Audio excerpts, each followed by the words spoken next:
E. Yeah, that was. Okay. Good morning.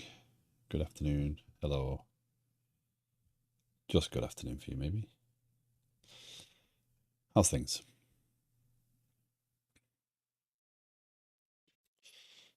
I'm trying something new today. I have um I bought a touchscreen, like a 12-inch wide touchscreen, um, and using OBS's not OBS uh Elgato's virtual Stream Deck, because the Stream Deck I have is obviously useful. I've got a Stream Deck XLR Plus, but it's over to my left, and I have to lean across to it. I can't put it to my right because I have my work computer and stuff there. But I got this screen because then I can have a terminal below my screen, and it's a touch screen, so I can actually put the buttons on. So it's pretty fun. It's very useful. And I only paid $40 for it because I had a credit on Amazon. The cabling for the XLR and stuff is a mess there. So yeah. Um, but having a terminal window sat below my monitor as well is useful because then I can always have the terminal there. So, and it was $40. Going live today, so pretty anxious. Ooh, exciting times. They approved it that quick, huh? Um, um, that's awesome. You're gonna stream that? You're gonna go? Are you gonna stream going live? Uh, an app is done until you put it live. Um, right. Um, and then once users get that, people can test it during development, but when real users use it, that's when it's actually ready for development. Yeah. Going live soon. We'll push the button in a few hours. Nice. Deflux, good morning. As a fellow streamer, I recommend it. Do you stream? I didn't know.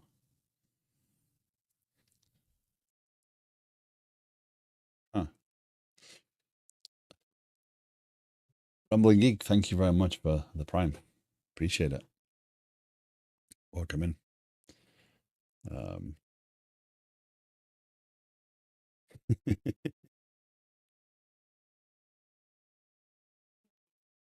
yeah. So it's yeah, that's exciting. Excited for you there. I will definitely come and hang out. Um, hang out as much as I can. Although they filled my entire. This keeps happening. They keep filling my morning from like 10 a.m. to like 1:30 with meetings. It's just inconsiderate. You know, how you may get streams watched when they expect you to do something. Sheesh. Okay, so today, um, I have just been working on tidying up the organization management side of team project associations. So as we covered yesterday, we're going to have the teams associated with projects so that when we put a planning item to ready for planning, any teams that are involved in those projects can see the planning items. That's the intention there. Um, so now what I need to do is I need to capture that when I update the team, because the team will now contain with it a list of associated projects. Um, so first we need a team. See, initially I create associated projects. Associated projects is planning item. So we may have to revisit the naming of this one. But for right now, team associated project. This is public int ID, public int team ID. No, public int project ID. what we'll do with that is we will acquire both of these. Or we'll acquire the team and then acquire the project IDs for each project we've got associated. We do need to do the whole remove and clean up and thing again. Let's review how I've done this before, because I've got a feeling that I might be slightly inconsistent on this one.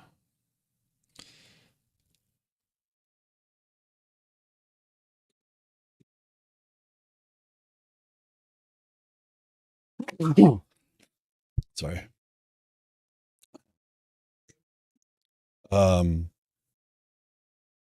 Yeah, here we go. Here's how I do it. So I update the projects independently of the actual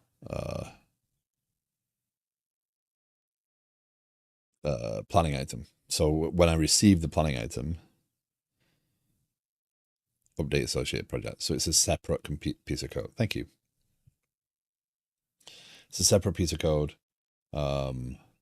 Additional behavior is not part of the root behavior. That's probably how I should do this one. It keeps the lines from being blurred. It allows us to test this independently later on. So this is actually going to be an almost copy and paste of that thing, right? It's the same pattern. The only difference is I start with a team and I go and find the team associated projects, and then I do this exact same thing just for the team associated project and a team ID. So it's almost identical, but I should mimic the pattern. So let's do this, and we'll call this update team associated projects. Right. And now this is going to be team associated project. This is going to be team associated project. It's going to be team ID. That's going to be team ID.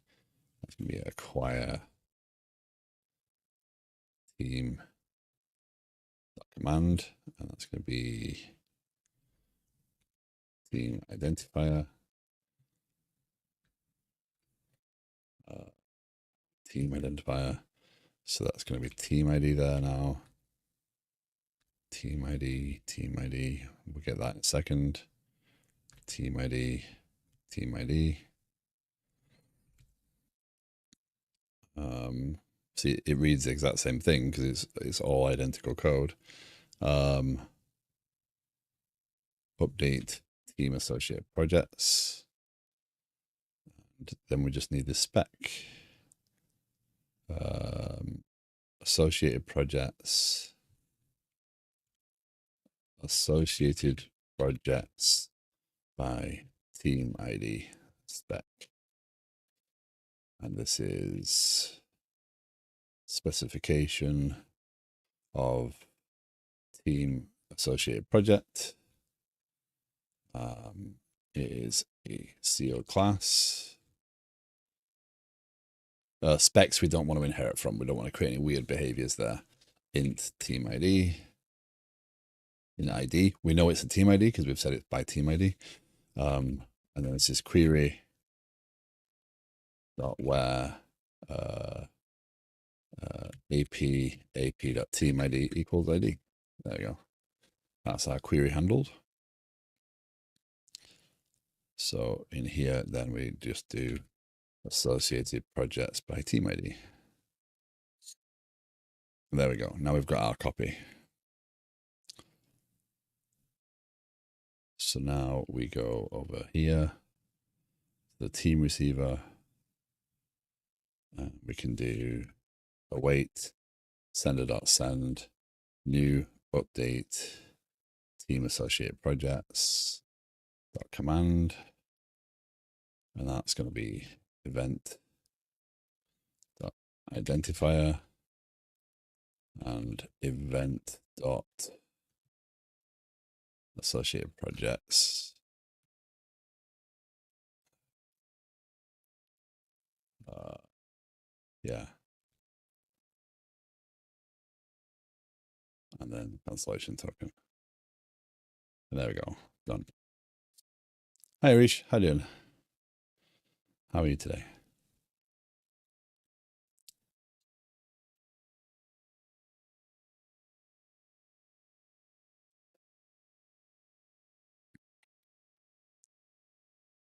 So I know that's a copy and paste. Um, Let me validate that there is any testing around that. Again, the tests are going to copy the same way. It's just, it's not that I'm being, yeah. Um, I don't want to be lazy with that. However, I'll redo these tests. You should go live today too. I'd love to be in a position to do that.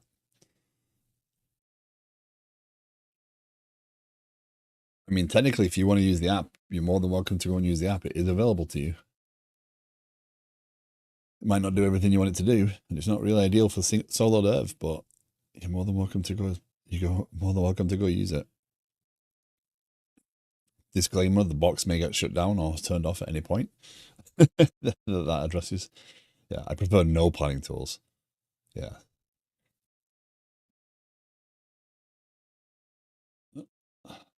Why plan when you can just make things up as you go along? Yeah. I mean, like I said yesterday, the thing is, the bigger the application gets, the the the less appropriate it becomes for me to use in this way. Like, I'm not going to see some of the pitfalls because I'm using it as a solo dev when it's really not intended for a solo development, right? Um, it needs people at some point to who do this to give it a go. I think planning tools are just more headspace as a sort of its glorified to-do list. Yes, yeah. I don't disagree with that. I think you can do a to-do list. You can track it however you want. I mean, I've just watched Dan. He's building a game, and he's built a to-do list out, right, in Obsidian, yeah, or whatever tool he was using. While I just dropped an egg in the kitchen, I might individually see the chicken that laid it for raising such fragile eggs.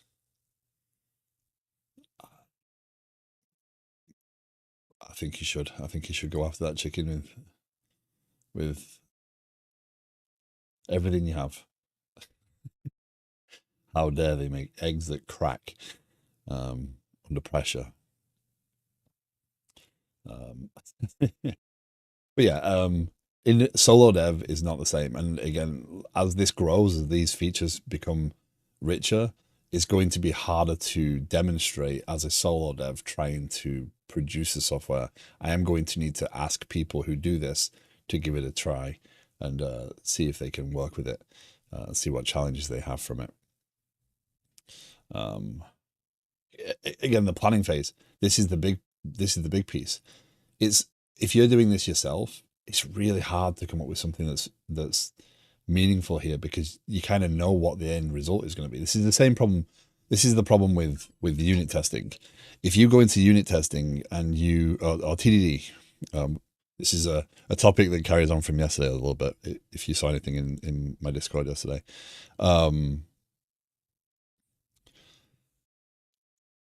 TDD requires you to not jump ahead and think about the solution too quickly. You have a goal and you're trying to work towards that goal. So you're trying to write the tests that add the functionality bit by bit. But it's quite common to fall into this pattern of, well, I know I need this, so I'll just add it. And that costs you because you shouldn't be doing that. That's the purpose of not doing that.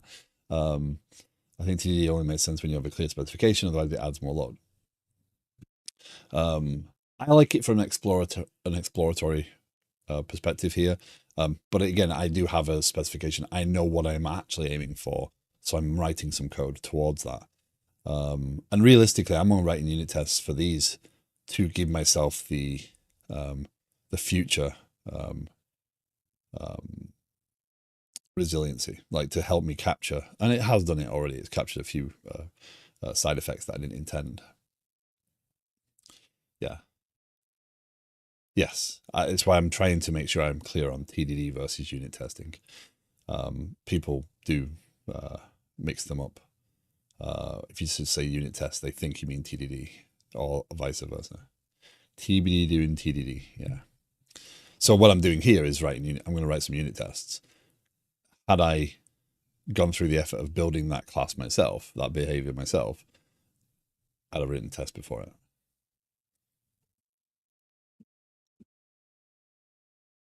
Yeah. Now, PlayStation just turned on. That's interesting. When I did these tests for the organization management, this was associating projects. This was TDD, right? Because I wrote this without the actual behavior. I filled out the tests, and then I wrote the actual code to meet the tests. But in this case, I knew there was an existing class that did exactly what I wanted to do. I was just making sure I'm consistent on the code.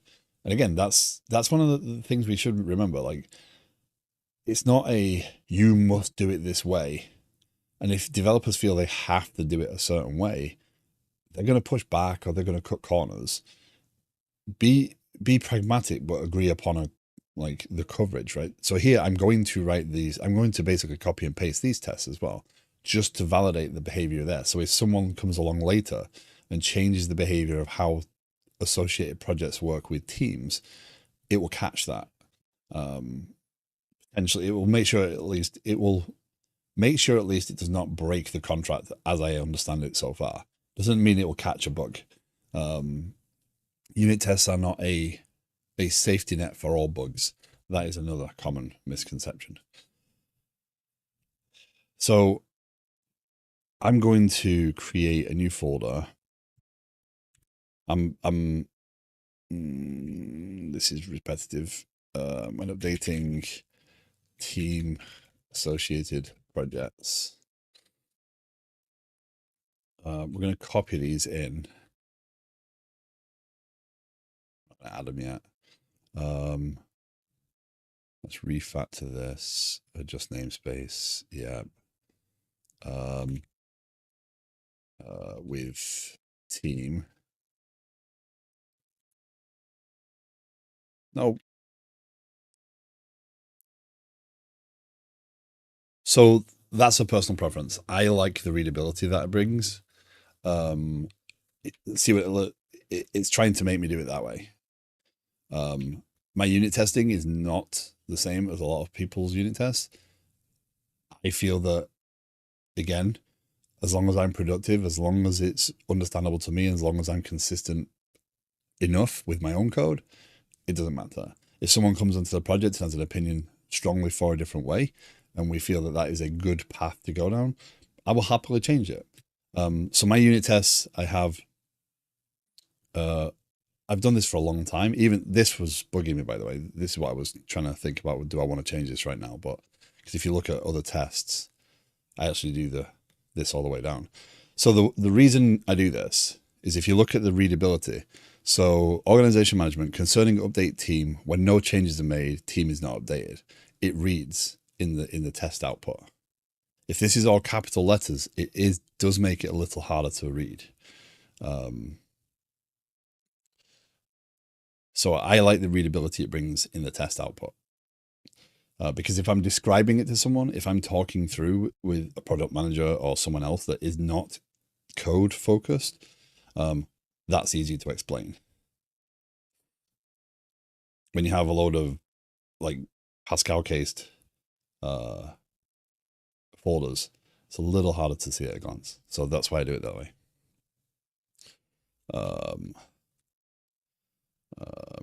With team, with disassociated with team. I'm not sure that's what we'd refer to it as, but we'll have to review that again. Also, being that I'm doing this, thoughts on development by combat. Um, don't think it's the most productive thing you could be doing. Um, we're talking like bringing out weapons to get our points of view across. Um, yeah. Um, so if you're in a team, the what matters more is finding the happy balance. Don't No one gets to say how things are done entirely. No, it's not a dictatorship, or it shouldn't be a dictatorship. It should be a collaborative environment. Um, we each have our opinions on how code should be written. We each have our opinions on what methods we use, what tools we use, etc. You've got to figure out through healthy discussion, sometimes argumentative discussion. It's going to happen, but you got to remember to go home. You know, what was it? Go to bed. One line uses the phrase. I think it's one line. Um, don't go to bed mad. It might be Mojo. Yeah, Mojo uses the phrase. We never go to bed angry, right? Um, that discussion is very useful. So,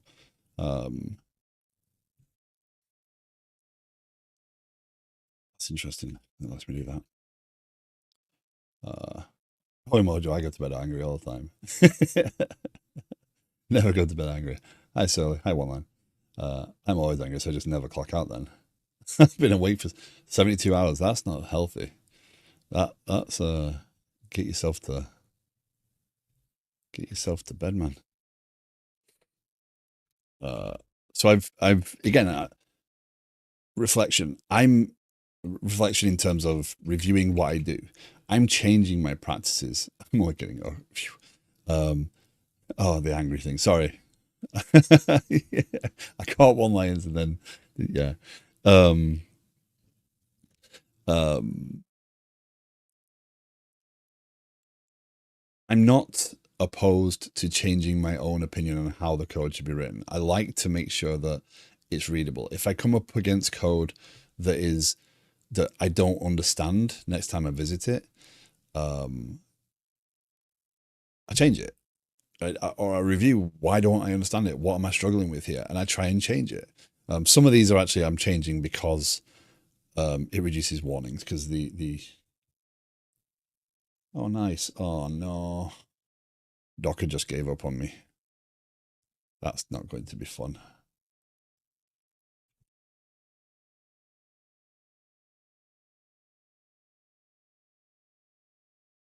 The only thing is I restarted the machine yesterday.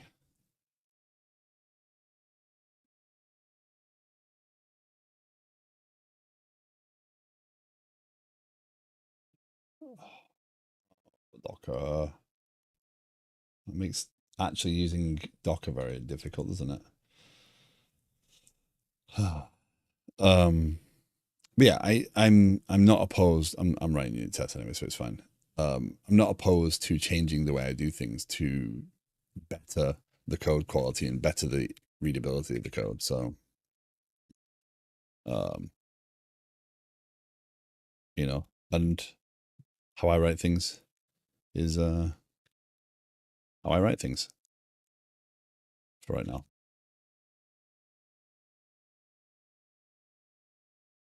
Um, okay, there we go. But if you do have any questions, thoughts, or opinions on what I'm doing, um, as long as they're productive, uh, I'm happy to talk about stuff. I avoided your question um, on development by combat. You mean?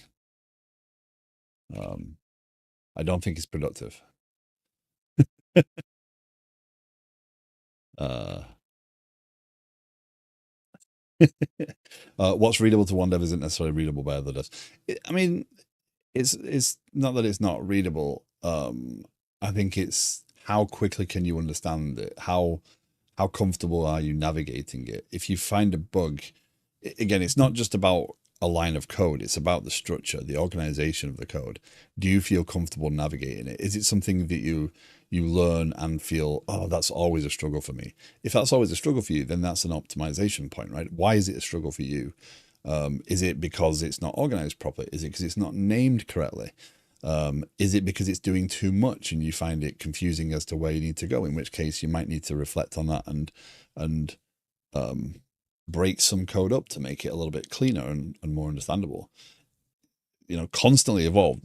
Nothing says that code has to stay 100% the same, other than a business that's scared of it changing because it might break things.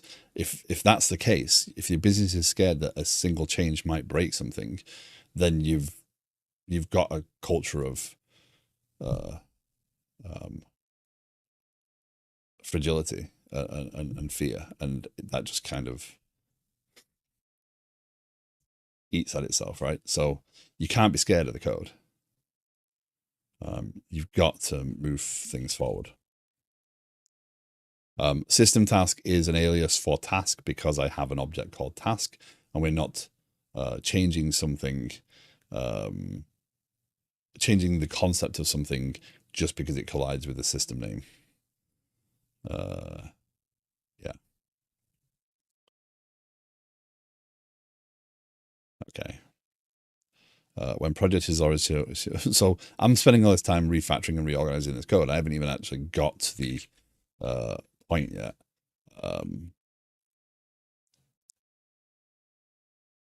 Planning item identifier, team identifier, team associated project, team ID, team ID. The tests are identical.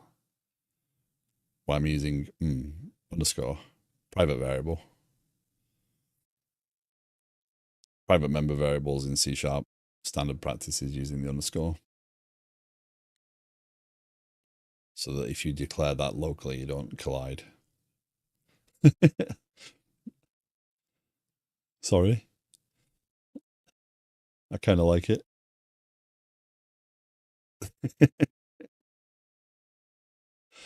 um,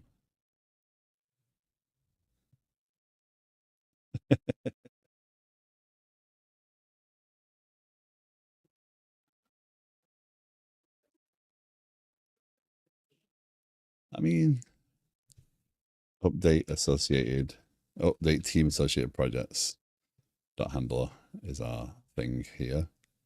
Our subject is update team associated projects. Then we have a command, team identifier.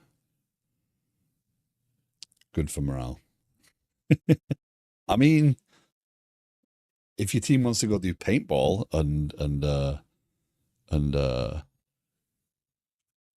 team events like that, I mean, you can still achieve what you're aiming for. Pretty simply, yeah. That's a good team building exercise. Um, so yeah, not recommended amongst older teammates though. Um, uh, team.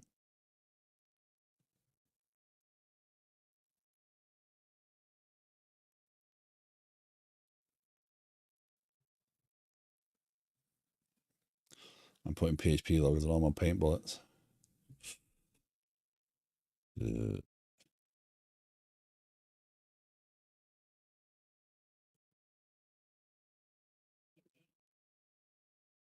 I can imagine you showing me because the senior dev in full camo overseeing. uh, or introverted teammates that enjoy the work and not necessarily extracurricular activities. There is that, yes. Like, yeah, I decided to buy a scope on eBay. Done paintball once. Wow, that's a bit aggressive. One line just doesn't want to be involved in the paintball exercise, and like, ouch.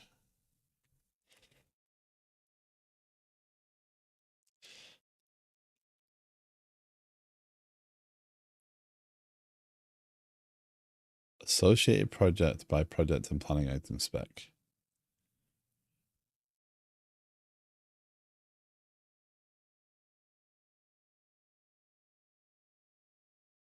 Let's remove. Where's that? Testing that. We might have to go. Okay, I must leave now. I have an app to launch. Good luck with the development of that combat. Maybe. Congratulations. Have fun. If you haven't checked out maybe stream, I know one line chat them out before and I did a terrible job because I was focused on this. Maybe streams several times a week building his app, Barely Fit, which is an exercise and fitness tracker. He's about to launch his Android version. He got it through the store. So I highly recommend checking out his stream and also check out his app because it is looking awesome. And it's full of really cool bears, which I'm looking forward to the merch for.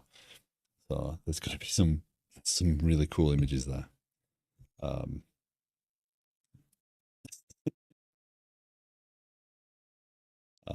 Yeah, check it out.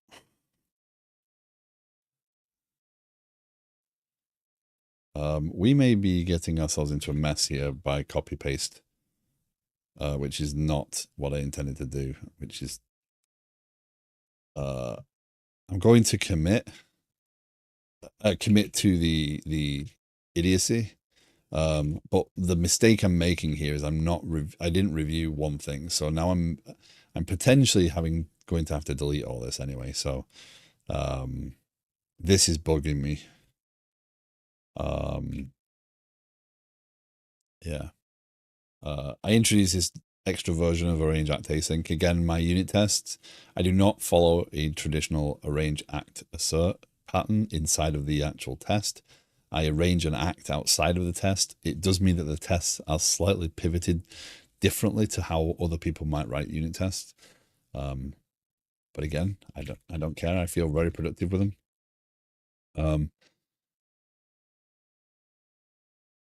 Gotta keep remembering to do that.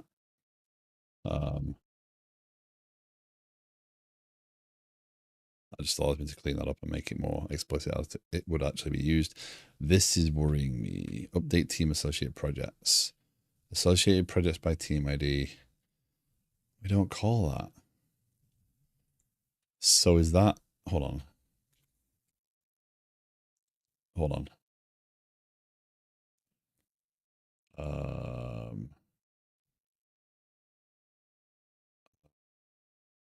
Let's comment that out. See if that test pass.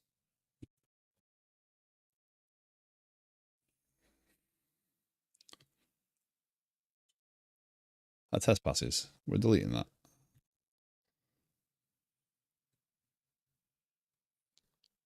It's not a thing.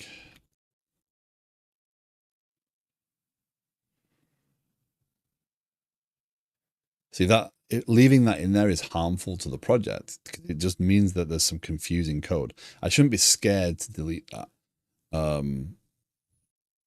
It's necessary to review that. So read only. Read only.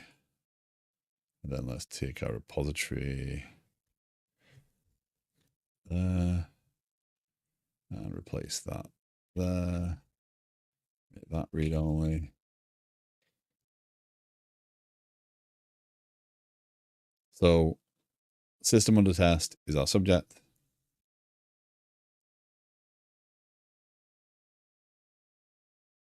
And we have our dependencies of repository and sender. Again, small dependencies. No, project ID is correct. Team associate project.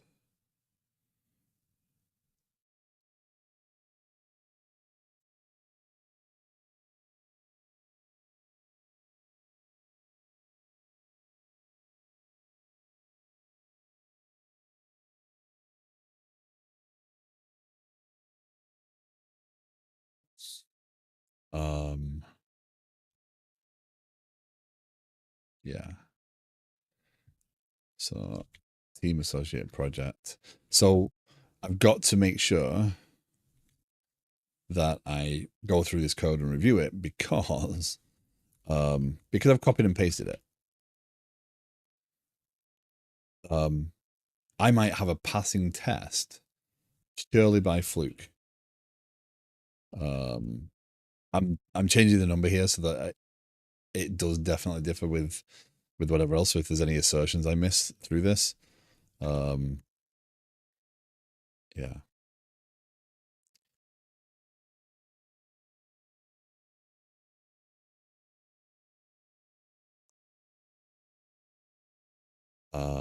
Let's do sender that I'll want to. Yeah, that's fine. Team associated project. Team associated project. Let's remove that. Let's take that up there. Repository. Team ID.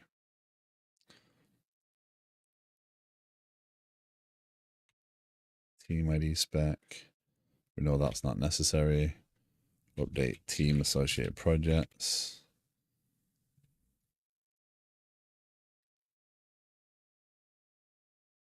Async. Task. Wait, async. Wow. I know how to type, honestly. It's not like I do this for a living.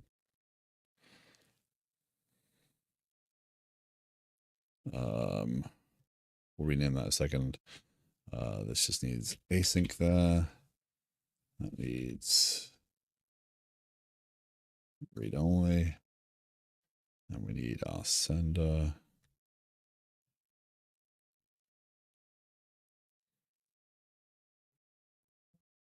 Oh no.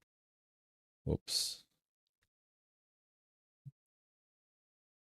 Didn't do the arrangement too quickly.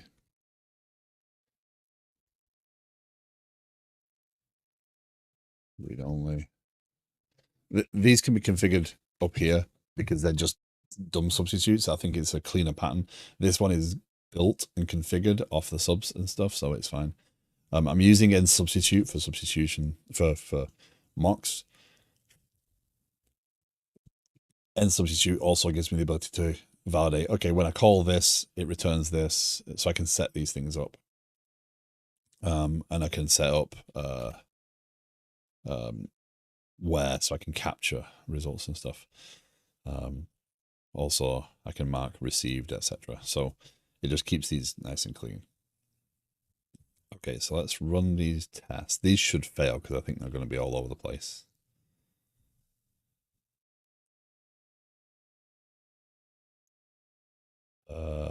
Object reference not set to an instance of an object. Nice. Okay. So acquire planning item is never called, is it? Acquire team results in that. Acquire project results in who has to depot that. Run that unit test. Let's see if it changes it. There we go. Project is added. Project is removed. So when project is already associated with team, so we had one project already associated, and then we changed the project that was now being associated, and it removed one and added one.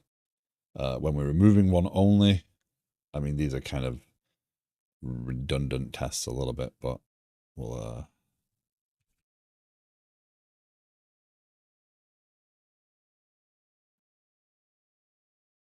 team identifier.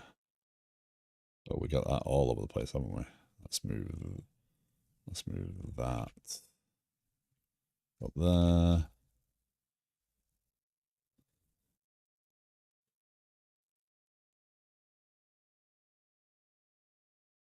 Let's make that.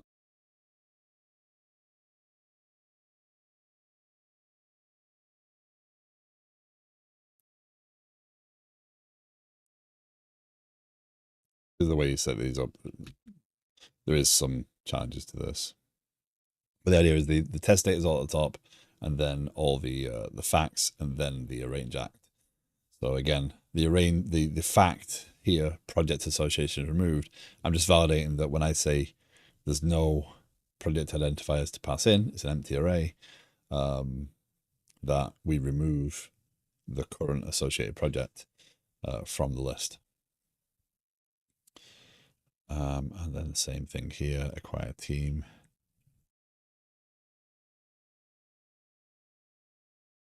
Let's run these now and see if they pass. No. Planning item is acquired. We got a variable left over yet. Team identifier. When I first started doing this style, at my last place, what I would do is I'd actually define a GUID. And I'm like, well, it's consistent. You know what you're looking for every single time. And my colleague was like, no, use GUID, don't use GUID all the time. We just create new GUIDs every single time. I'm like, yeah, but then we can't see it at a glance.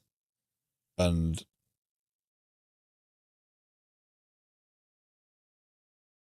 kind of caved because I thought, you know what, he's right. It's a lot of hassle to go creating new GUIDs every time.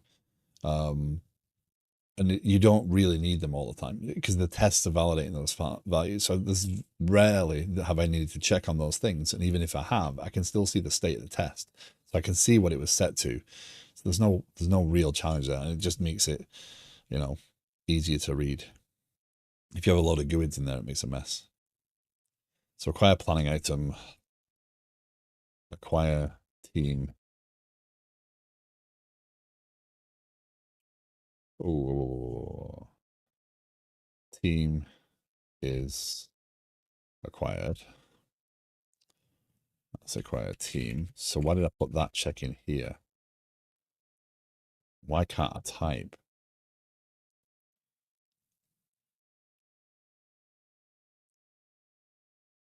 This is acquired. Team is acquired. Projects are associated. That's a bit of an odd one. So the oddity there is that all of them technically do this, right? So even if I go here, it should be the team should be being acquired. It's kind of a. I'm not sure it's not a redundant test, but in all cases, whatever we're doing, we should be acquiring the team. So let's leave it as that. I'm not going to go back and change the tests. So now with that in place, we need to go and get the infrastructure context, update DB context now needs team associations, right? So team associated team projects.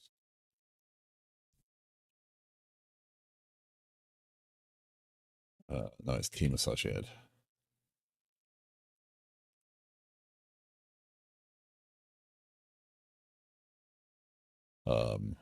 Need to make sure they're in there, otherwise things don't go well. We've got a table, team associated projects. That'll match. We don't have any configuration necessary for this one. There's no complex configuration. The object is the object. It matches to the table. Domain, team associated project, ID, team ID, project ID.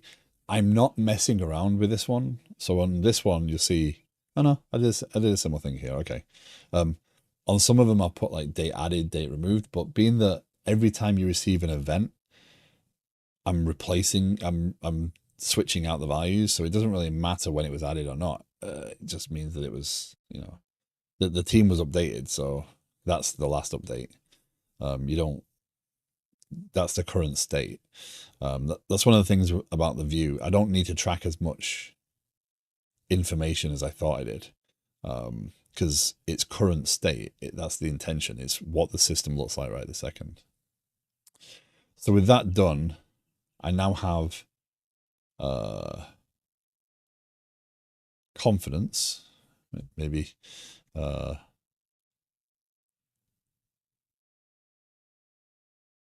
remove that a second. Include team associated projects on view. Delta, good morning. A little fly in front of me. Add tests or associated projects Update receiver to include. So I went to the gym this morning and I watched too much live coding probably.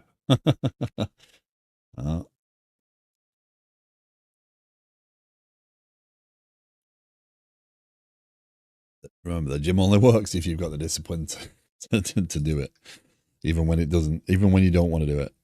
Get up and do it. Barricade is on sale. I want to check that game out.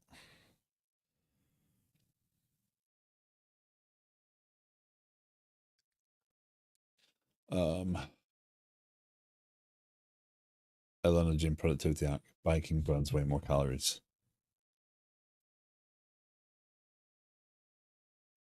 Yeah. It's not all about calories, though, is it?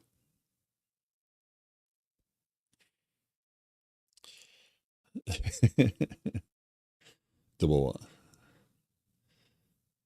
Well, I mean, if you're losing weight, burning the calories is, well, but I think it's more about the balance of what you're doing. Uh, um, so here's how my doctor put it: you can do all the exercise in the world, but eat less food.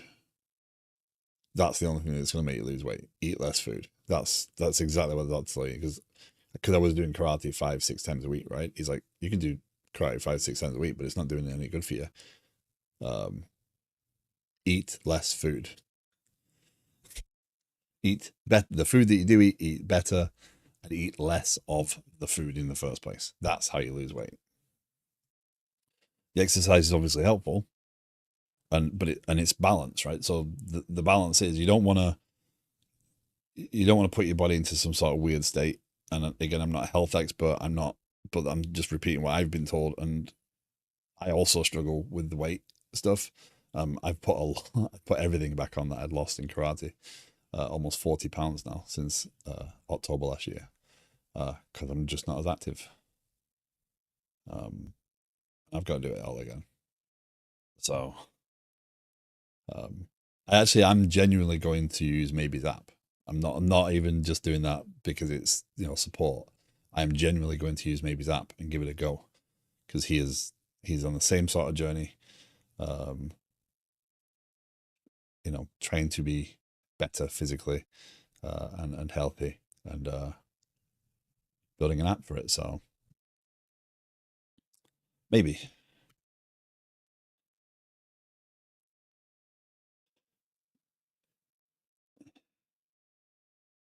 yeah, yeah.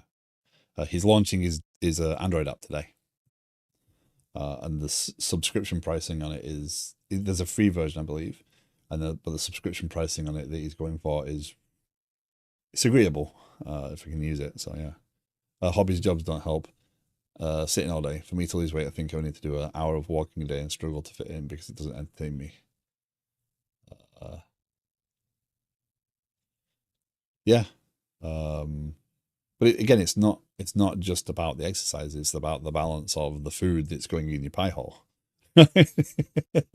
um, um, if you burn more calories, yes, the food that you have eaten is going to get burnt off. But there's still when you're doing it, it can all yeah. Uh, um, yeah. Eating less fatty foods and biking, you're going to lose more weight because you're burning off your reserves. Right? There's all sorts of advice you can get given, all sorts of diets, all sorts of fads. But my doctor was very blunt. He was like, "Eat less food. You don't need to do as much karate to lose the weight. Eat less food. That's how you do it." Oh,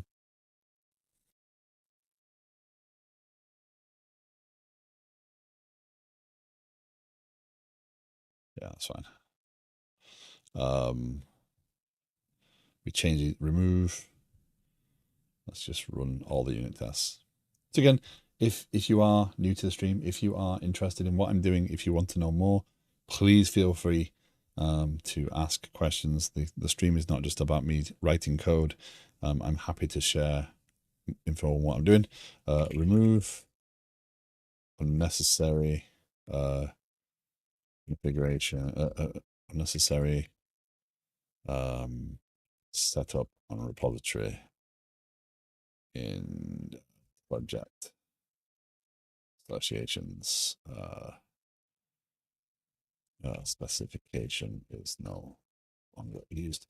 So what I should have done there is remove that in the test, validate the test failed, and removed it in there. Yeah.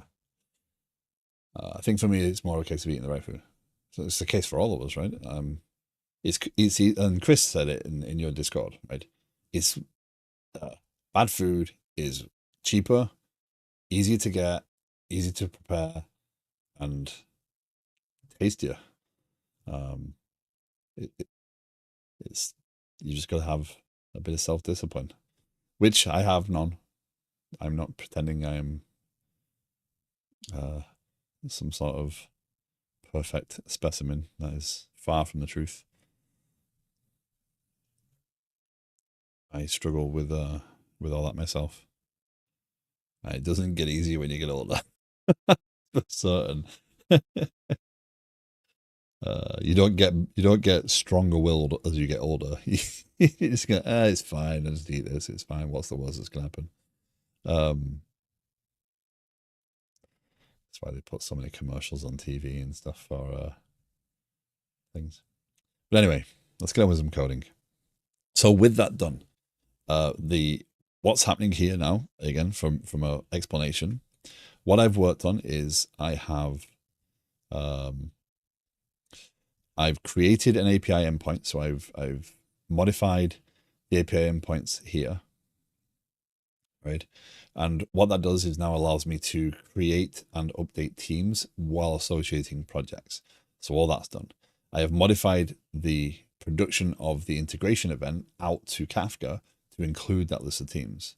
And now on this side, I have now received those lists of teams, and I will store those teams associated with that user with that team. Okay, so we move now to the the view side. So there's two aspects, right? There's the incoming part to the view. It receives data from Kafka, consumes that, and hydrates the database using the update context. Then there is the GraphQL side of the view piece. That's why it's all called view, by the way. That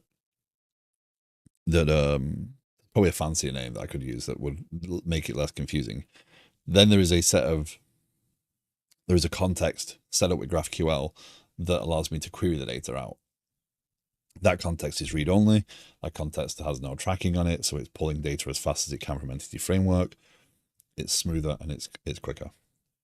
But I need to now make sure that that object is represented in both sides. So in the view domain, you'll see there's entities, and then there's entities here, right? So yeah.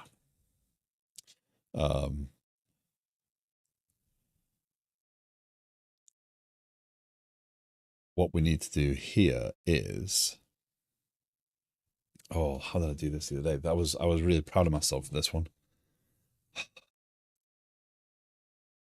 Is it associate project to do it with? No.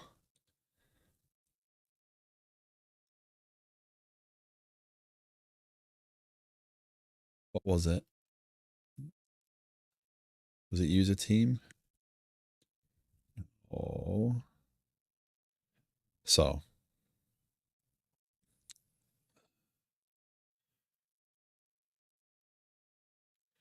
No, no, no. I'll see it I'll know it when I see it. Initiatives, no. Inbox, comments, changes, associate project. Oh, here you go. Right. So a user has a team associated, right? So a user team. And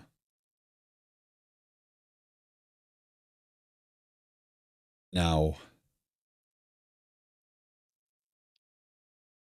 I do have a view for it, which making everything, doing it this way, making everything a view does seem a little bit harsh. Does seem a little bit excessive because realistically, I'm creating views that look almost identical to the tables. What it does give me is the ability to condense information at some point so that the actual view, I can store the data in a cleaner, quicker format, but the view kind of brings these things back together. So it's not necessarily one-to-one, but it invariably is. What I did with the user teams, with the user, sorry, is I have a linking table for user to team, but I didn't want to represent that in the GraphQL as, oh, you've got to go to user teams, then you've got to go to the team. I wanted it to say user teams and then give me the list of teams. So this allows me to basically say, okay, join these two objects. So teams to users and user to team using this entity, and this will join them. So even though this exists in the view, it doesn't actually get exposed. So it gives you the ability to say, okay, I want users with their teams, and this joins it. And I was like, that is so much nicer. And I have to do that same thing here for profile. So this got messier because now I think it's user profiles. So user profile has a list of teams. Team has a list of users and user profiles. So yeah. Happy affiliate anniversary.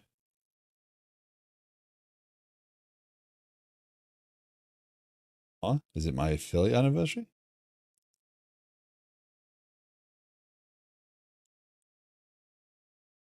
Why does it say that?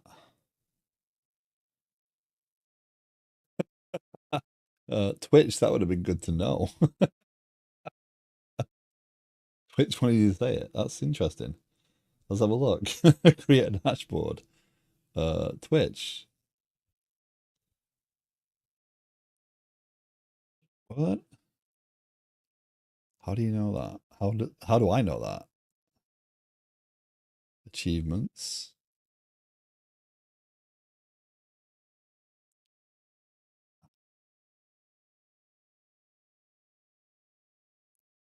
Interesting. Where do you find that in Twitch? I kind of want to know now.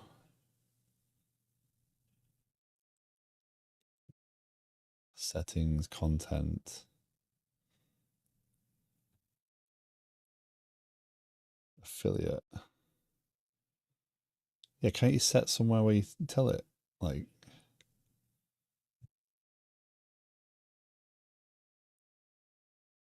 it's bugging me now. There you go. Celebrate TBD Gamers affiliate anniversary.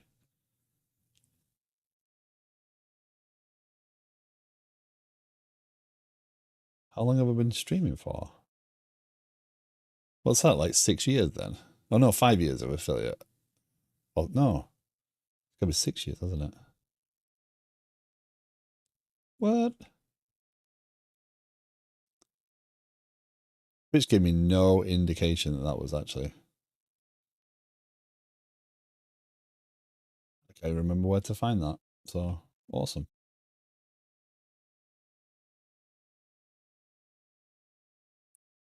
Oh well. Well, thank you very much. Appreciate it. Mr. Anhorn, hello, how you doing?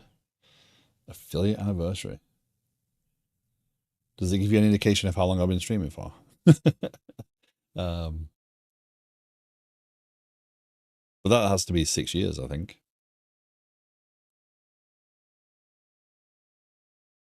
Oh, maybe 72 months. Okay.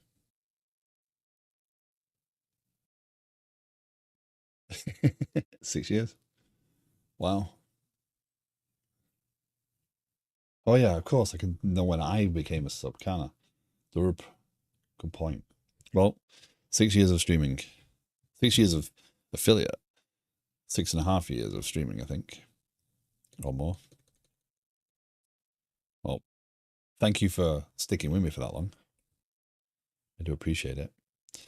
So what I'm going to do is I'm going to create a user team, a team project associated. What am I going to do here?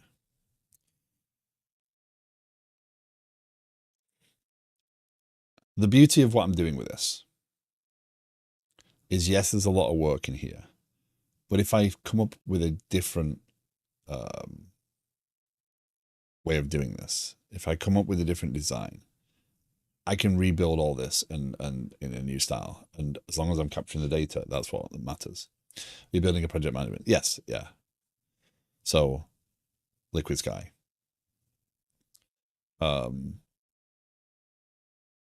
What we're working on today is project team associations. So these are the items. Basecamp. I haven't used Basecamp in a long time. But yeah. So the goal is that, or the plan is that as a product manager, you want to capture things you want to happen, right?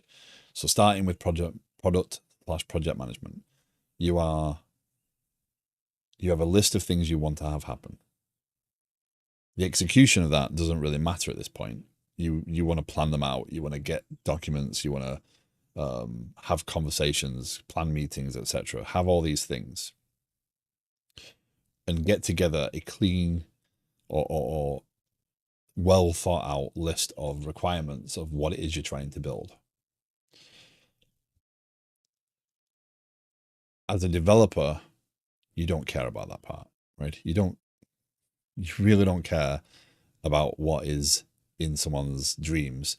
You care about what it is you're actually being asked to do. You want to execute on that vision. You want to build the software you're asked to build. So you task out against the requirement. So what this is right now is, this is a requirement: can create a team with associated projects. When I create a new team, I should be able to select one or more projects that that team is assigned to. A project is not required to be able to create a team. The likelihood is that a team will only be assigned to a single project, but the facility to have cross-functional teams is always a benefit. So that's the requirement. So from there, I've tasked it out and said, okay, well, I need to define that association, update the endpoint to capture that information. So that's this part here. I then need to update the view to capture the team project associations. That's what I've done. And then add the project selection to the create team. So now I need to go and capture that view part. So go over here to tasks, go to my sprint. So I've updated the endpoint for application create. We've done that part. Update the view. We've done that part technically today. And then that's that one. That's that one. Yep, that's fine. That's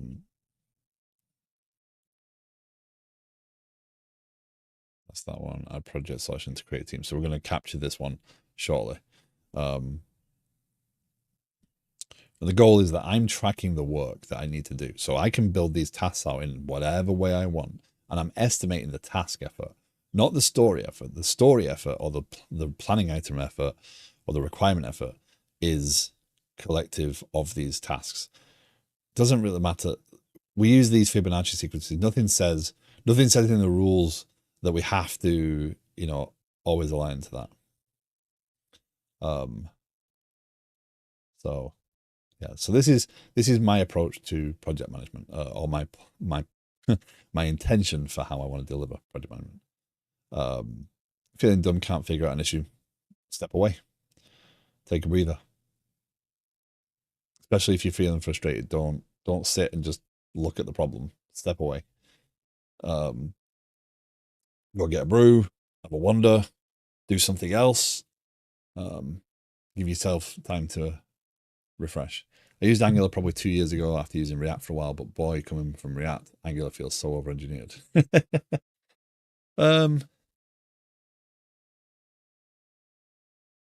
They're not apples for apples either.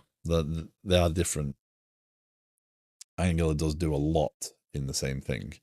So it's just opinionated, right? I like Angular. It made sense the first time I saw it. I come from a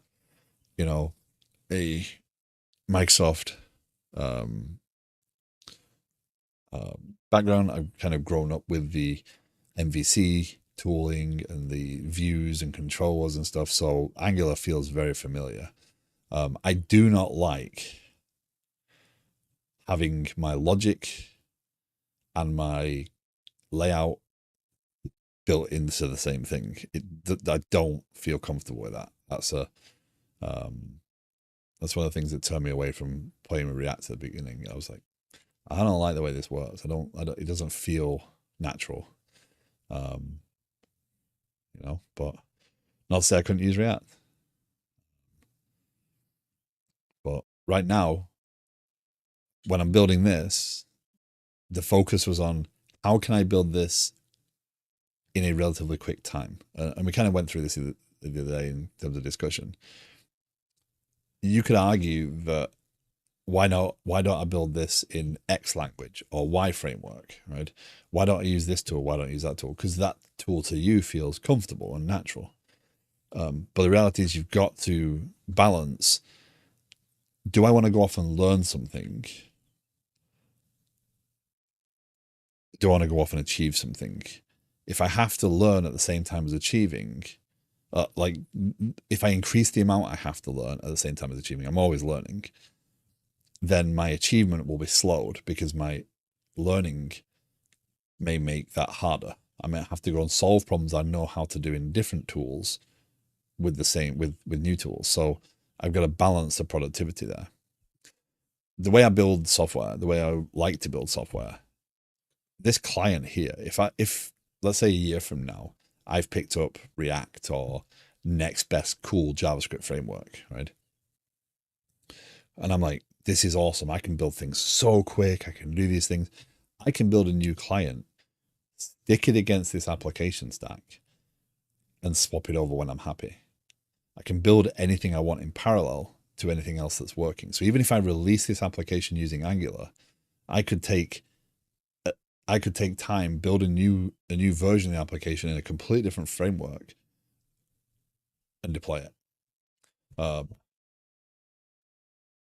I could give you an option. Do you like this view? Do you like this view? If I really want to maintain two sets of software, right? I could do that. I could create a light version of the application using a different framework. I could do all sorts of things. I could rebrand it. I could sell branded versions or whatever. I noticed that yesterday I was on a LinkedIn site. I clicked a link and I'm like, whoa, that's LinkedIn, but branded as this company. Because so apparently they sell the term for that, and I can never remember the name for it. But they sell that sort of ability now.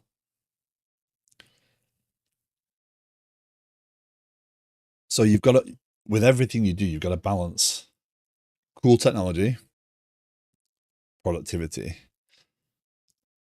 How much time can you dedicate to learning, accepting it's going to slow your productivity down? So to me, it matters more that I can be productive. And yeah, I've learned a lot of stuff. I've used new things in Angular.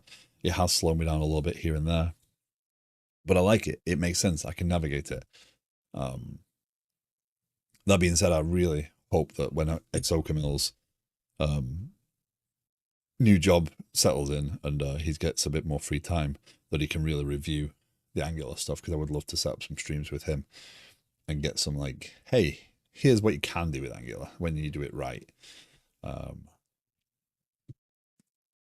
And here's things I did badly, and here's things that are terrible, right? I want to share those things because I think it's useful to, again, reflect. Don't just assume that what you write is good enough and you should move on. Anyway, let's see if we can get this query done. So again, I'm going to build a view in a similar way to this. Oh no, I forgot. I can't do this yet.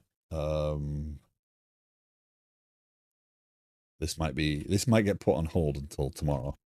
Let's see if Docker restarts.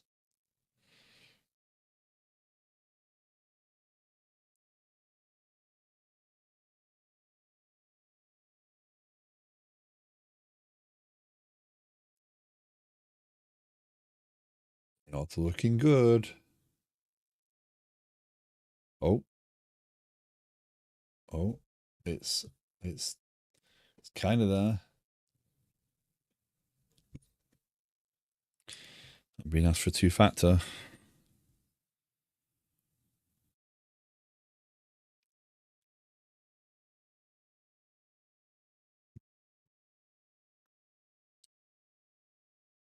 all signed in. Okay, so let's do dot services up.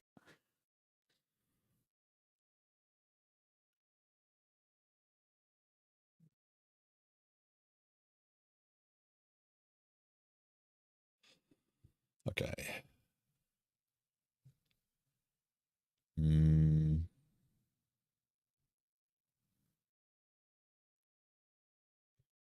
It says it's up. There we go. Okay. So we go to view DBO views associated projects. There we go. So I need to create a new view. Actually, let's do it this way. Select.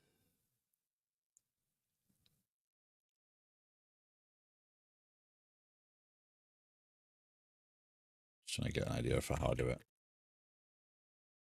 Actually, use a Teams view is probably the better one. Yeah, that's a simpler one.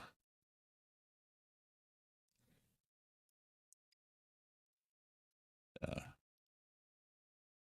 So in this case, what I want is select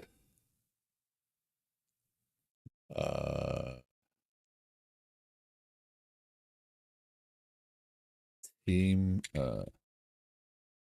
team associated projects tap team projects join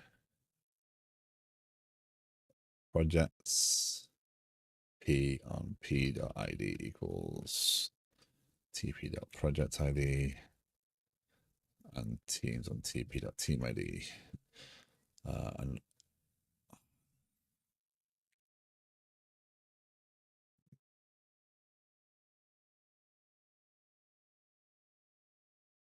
there's no point creating this view. There's absolutely no point. There's just no benefit whatsoever.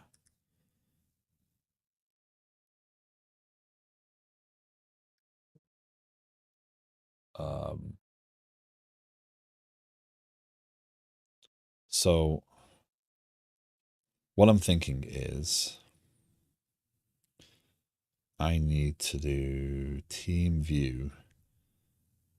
I want to do an association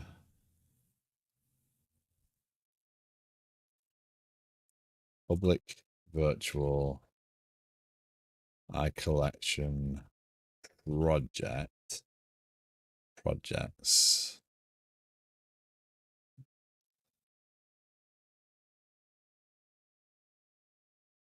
Thank you for the follow. Appreciate it. Welcome in. Oh, I know why I need to do it this way, because I've got. So what I'm thinking is I want to do something similar to this, right? So what I was stuck there is like, if I'm creating a view to basically be the table, what is the point? Why am I doing that? That's just not healthy. So Teams has many projects, which means that project has many teams.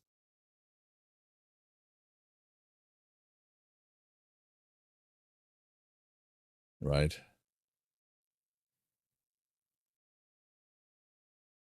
Teams. Using entity, team, associated project. Now my concern is I'm using a table here from the view, but that still shouldn't matter. So now on team associated project, public. Oh no, this is why I need a view. I've kind of engineered myself into a hole. I'm doing this live at work. Oh, an entity framework relationship in front of other people.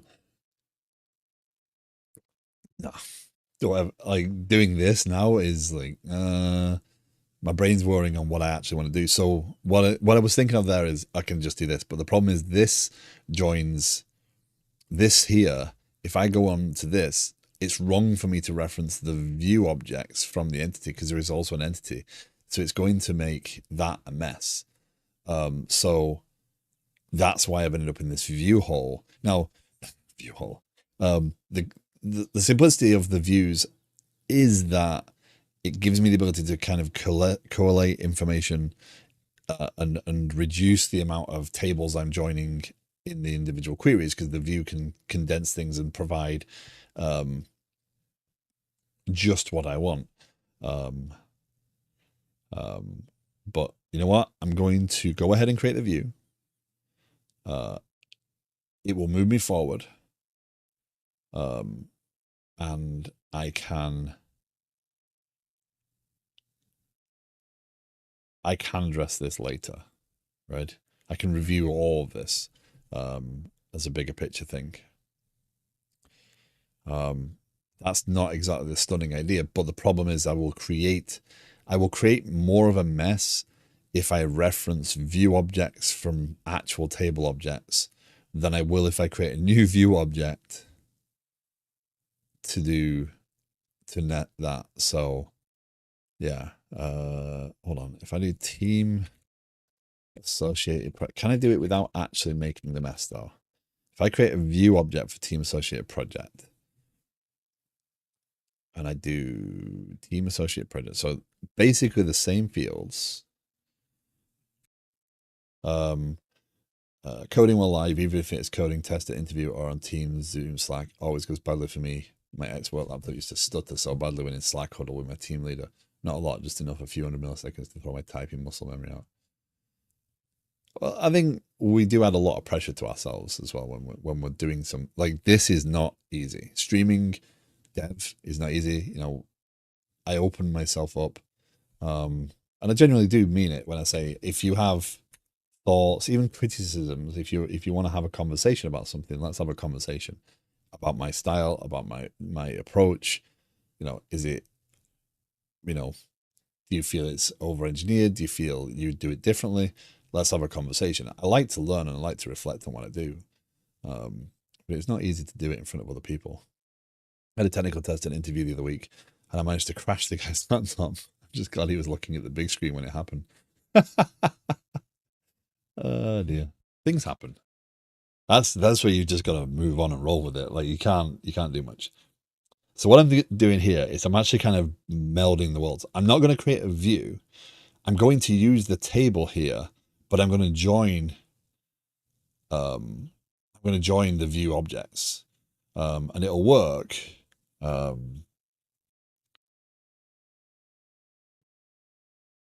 it avoids me having to create a table, and I can actually probably go back and remove some of the other views that I've created unnecessarily and do a similar pattern. Ultimately, what I'm trying to do is make sure this context that uses the view aspect is isolated and I can condense information where I need to and not be beholden to the table structure that I have underneath. So if I do public virtual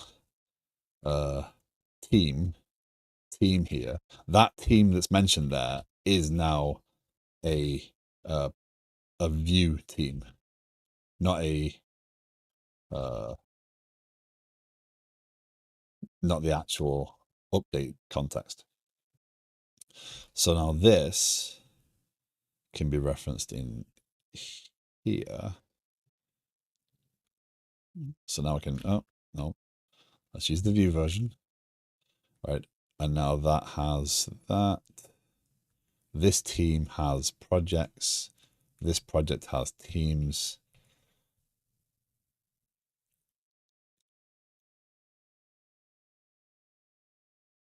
Why don't you like that? Can I convert expression?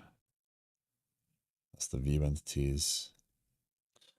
SSMS, I dragged the folder from tree view into the query window. And it let you down. Well, you don't know what's installed. You don't know how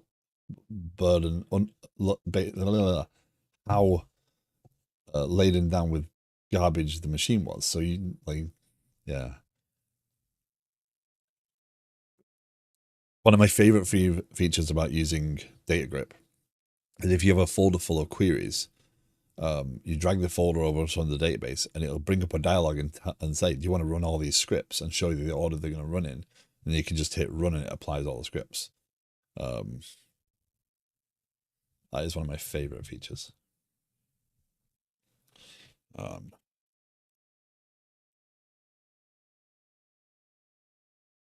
ba, ba, ba, ba, ba, ba.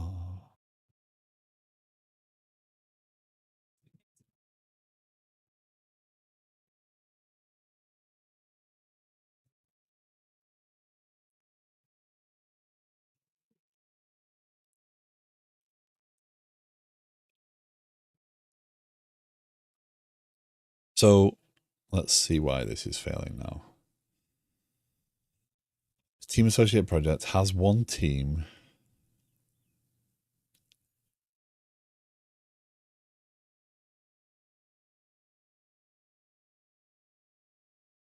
Team associate project. Team ID, project ID. Has foreign key team ID. Has foreign key.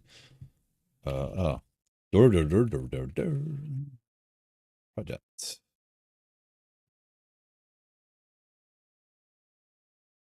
No. Okay, that's not the problem.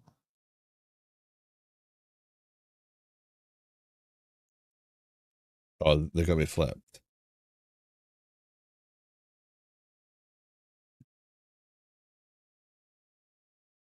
What?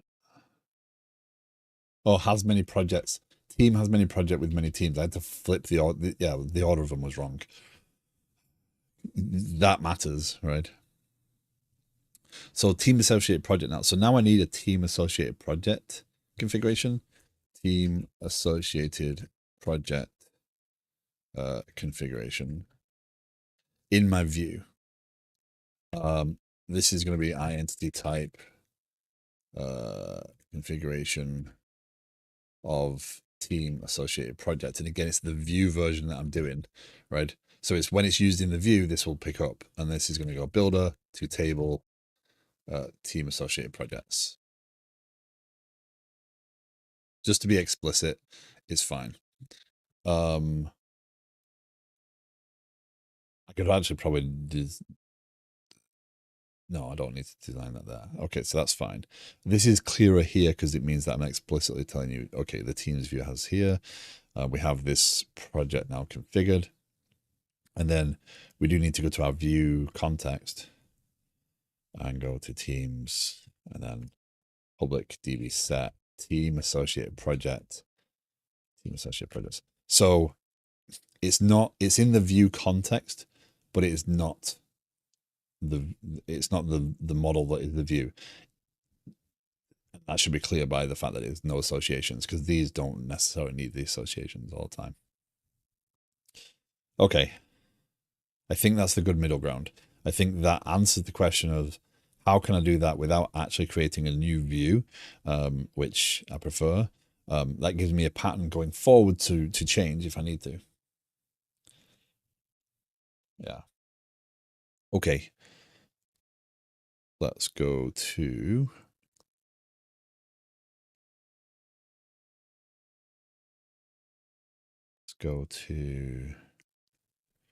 the next phase. So that would be, that puts us in the place where I now can list the projects associated with a team.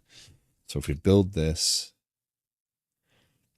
what else would be the challenge there? I think that's fine, because it means it does mean that now if I query projects, I can also see the teams. At the GraphQL level, by the way, infrastructure view type. Whenever you create these configurations, you are able to hide properties and stuff. So even though the underlying object comes out of the query, I can't query extra fields. I can't ask GraphQL for the ID fields. It won't give me the internal IDs because of that. So anytime I reference a team, I can't get the ID. So if I go to the projects and get a list of teams, that's protected. If I go to the teams and I get a list of projects, that isn't protected right now. So I need to go and have a project type. Let me just review object type. object type project, and that's the view entity again. Override configure, and I can do, is it protected? Protected. Descriptor dot ignore x dot. Oh, apparently I don't return ID anyway. On the view, yes, I don't. Well, that's not good. That's not healthy. Domain entities project view base has ID. View base has ID. Let's go look here. Yeah, I think of all, view doesn't have ID. That's not healthy. Of all the things I've done in Liquid Sky so far, the view has been the piece that has given me the most, how do I put it? How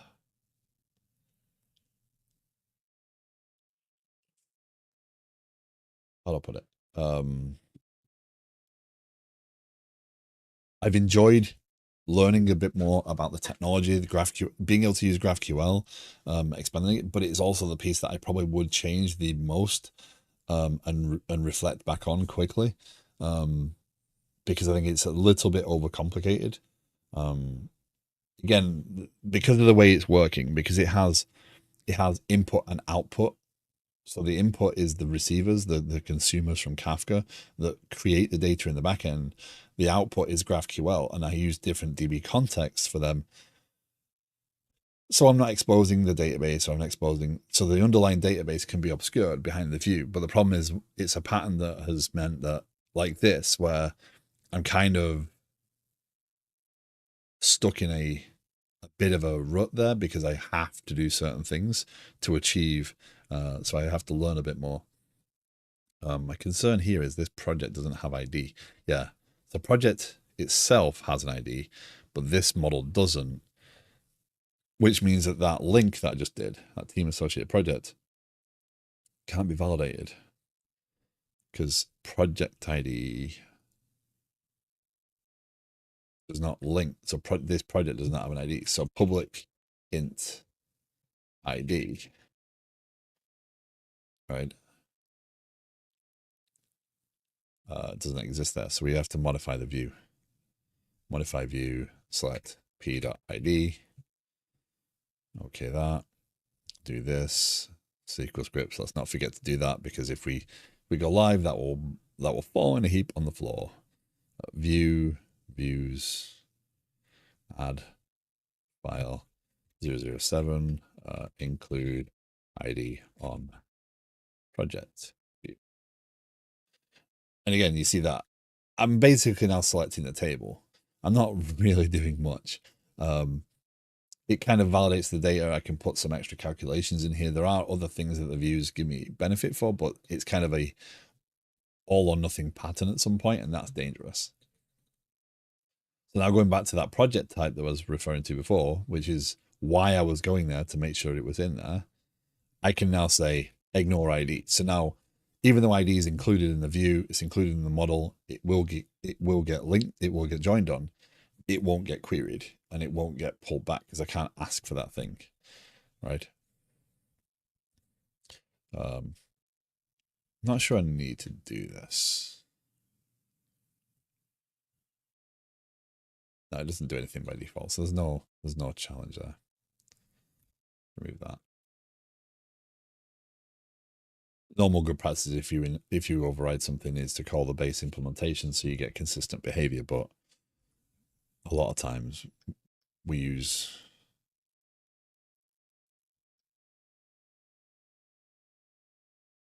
I tell you no.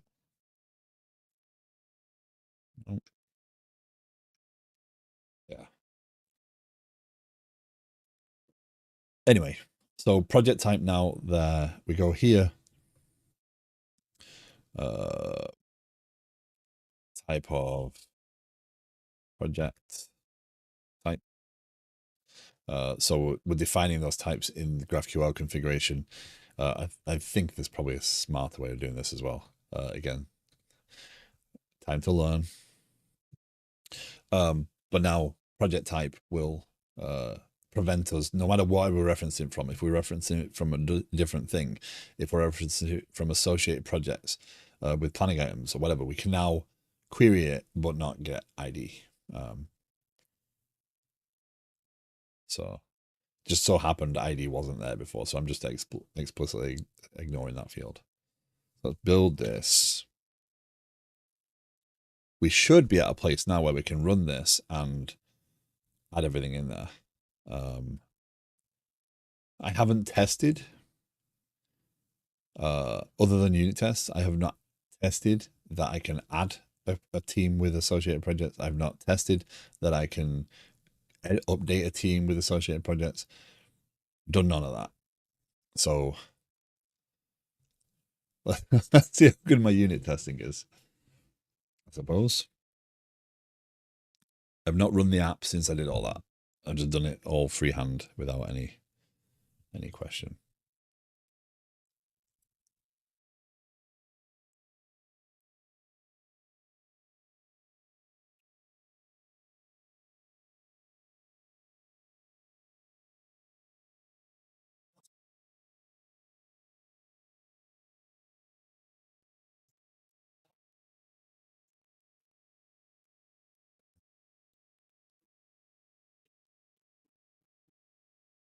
Uh-oh. Uh-oh.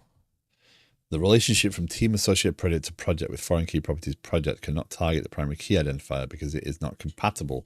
Configure a principal. There we go. There we go. That's the problem. So that is because I had clearly configured a project to have identifier. We can now remove that because now it has an ID. An ID is the default, so we're fine with that one.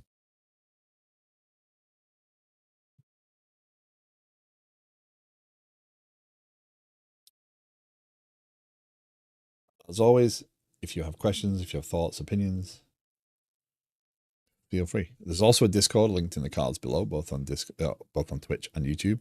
I stream to both Monday to Friday, 7 9 a.m. Eastern. My accent doesn't necessarily tell you, but I am in the US. Oh no, you're going to keep kicking me in the butt, aren't you?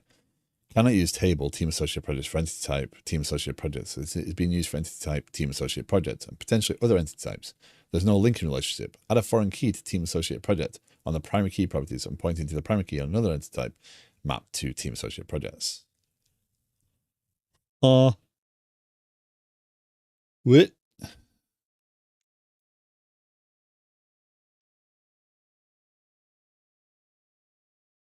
Does anybody else actually understand what that just tells me? That told me.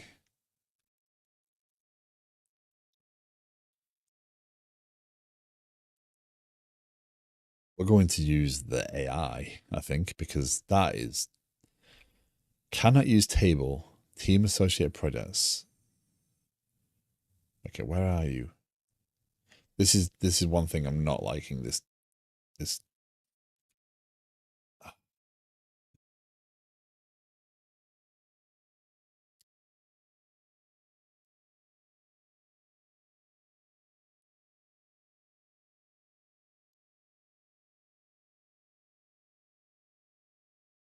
wasn't view. Was it view receivers that did that? Oh, yeah, view receivers did it. Huh.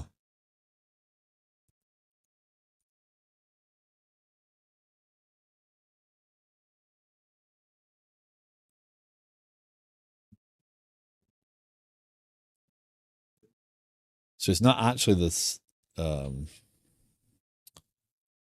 It's not actually. But actually, before we go too far, let's do this. Let's go to Copilot chat and let's see how far it gets.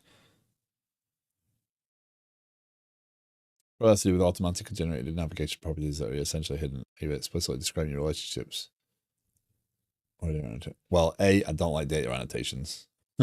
I am probably missing an association. Why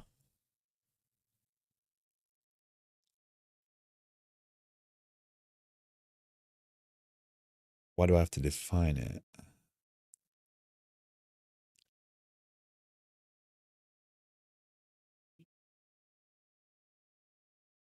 I don't. The thing is, I deliberately didn't define anything else on the model side, right? So the team associated project here doesn't have any navigation properties. The team,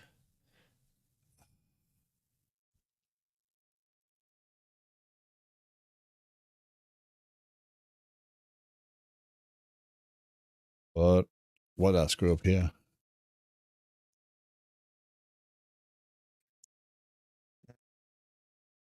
Team has associated projects, but I don't have associated projects. So what am I doing there? Oh, because I don't actually ever need the associated project. No, this is just a table. There is no relationship.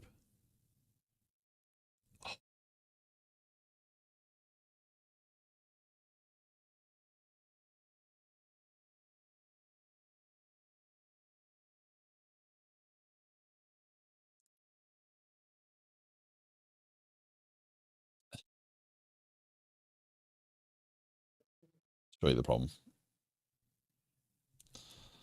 That's the problem. Team associated projects exist in both view and in non-view. They're just nested under each other, right? They are not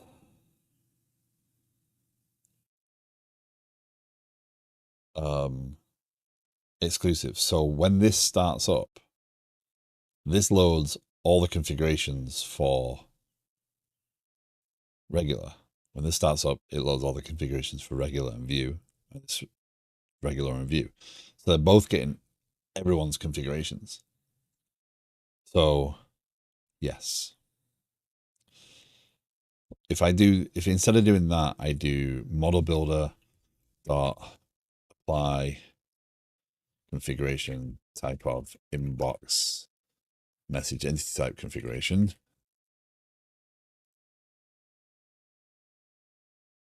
Oh no,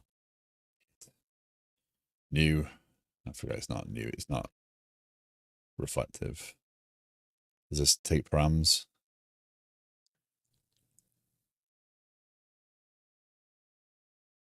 What? No. Uh, model builder that apply configuration. It's new planning item entity type configuration.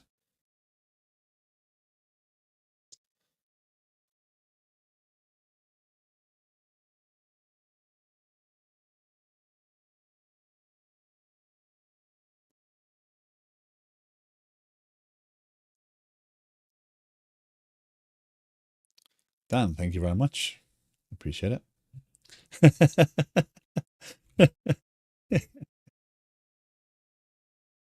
I understood it enough. Happy anniversary.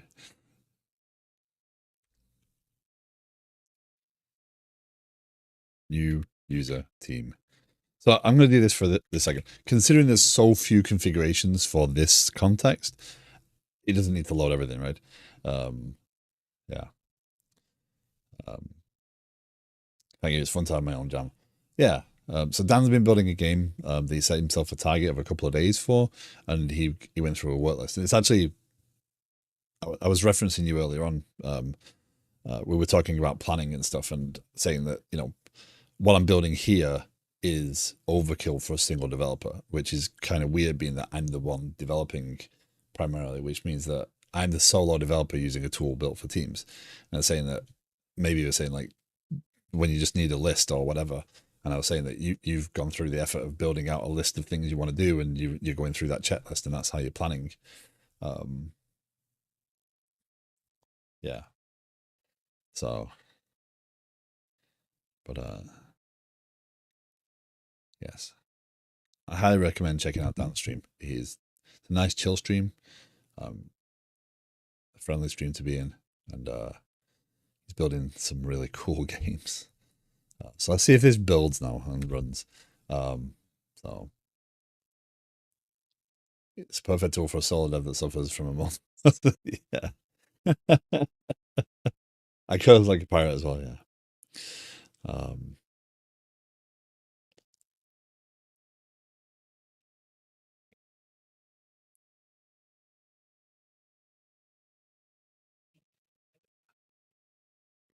that is one on the topic of multiple personalities. That is one problem. Like you can't necessarily put yourself in the place of. So at some point, once I've got this application to this next phase, I was hoping to finish this week, and I don't think it's worth rushing the screen through. But the idea that we're going for is instead of having all these done inside of the planning items, what happens is when we say, okay, this is ready for planning, so let's mark this as ready for planning, which I should have done anyway, right? Once that's ready for planning, the teams that are associated, oh, this grid driving me crazy. Once this is marked as ready for planning, the teams that are associated with the projects that this planning item is associated with. So if that's client, right? Stop it. It moves it down to the bottom. For some reason, it's like it changes the ordering somehow. So this is associated with the client project, right? It will be when it refreshes. There you go. Eventual consistency. When they mark it's ready for planning, it will appear in a new screen here. And that will allow you to see what's ready for planning. So you can review it, you can go through it, you can talk through it. Thank you for the follow and good day, Napalm. Hello. You can enjoy 10 whole minutes of stream today. So the time zones. So yeah, it's the idea is that those planning items now appear here and the team can say, oh, this is coming up. Let's have a look at it. Let's go through and have a look and ask any questions before and start that feedback cycle sooner, knowing that the product team is about to start presenting that, right?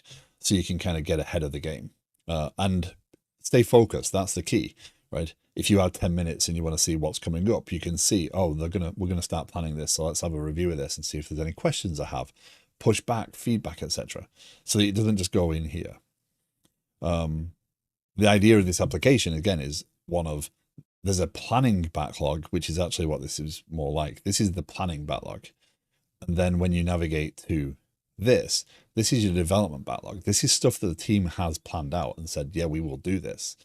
This isn't just dreamt up items.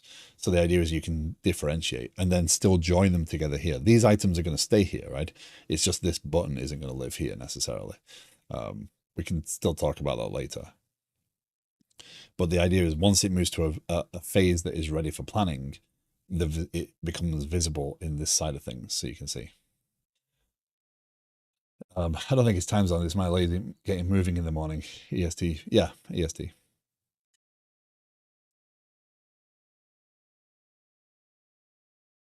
I'm on the East Coast. Yeah. Ah, I assumed you were further away. Um,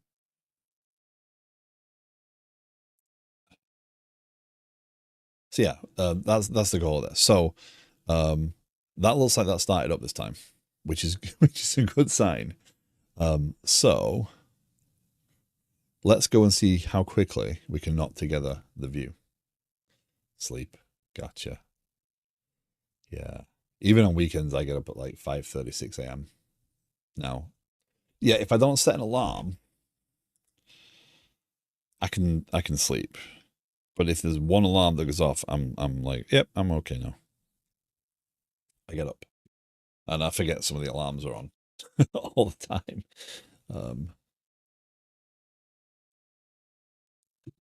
Just gotta remember to switch an alarm off from time to time. But even then I'm still generally early riser. Okay, so we go to modules. Again, Angular. I've got to. Harish mentioned this earlier on, right? It's like to them, um, it's over-engineered. My organization of the code is probably not going to help me either. I've got to come back around on this. So the concept here is that we're going to do an add edit. Let's run the client. One of the great benefits of this is you can start this way. I became lazy over the past few months. I was waking up early, easily, and doing some things. Now I'm waking up at 6 a.m. and feeling very annoyed by it. um, I mean, one line is uh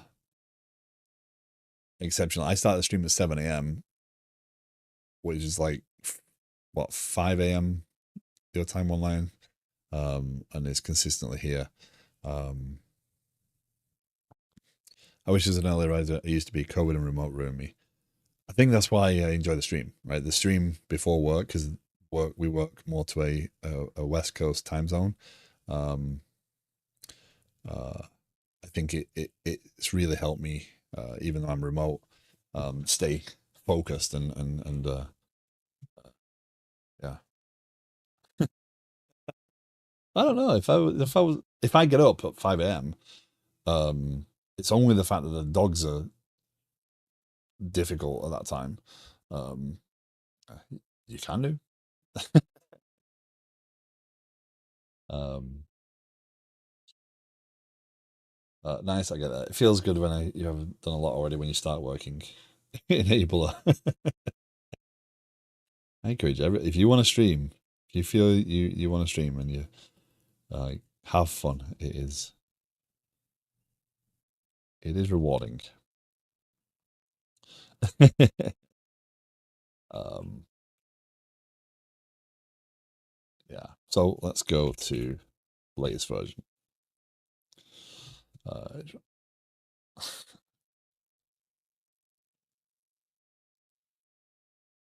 okay, so let's go here. I really need to put loading spinners in this application. I just need to spend some time going through and figuring out because it knows that the store has gone into a loading mode. The application is loading, but I don't always know it. It's initializing it's the back end that's like just the startup cost there, but you don't always know it's done it. In this case, it hadn't. It actually did error. Come on,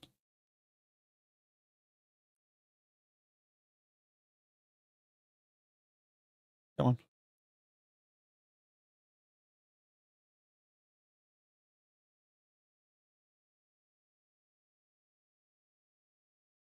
come on. 17. That's all running. So I'm using Aspire with Liquid Sky as well. I can keep an eye on things. Everything's running. Console view. The view isn't crashing.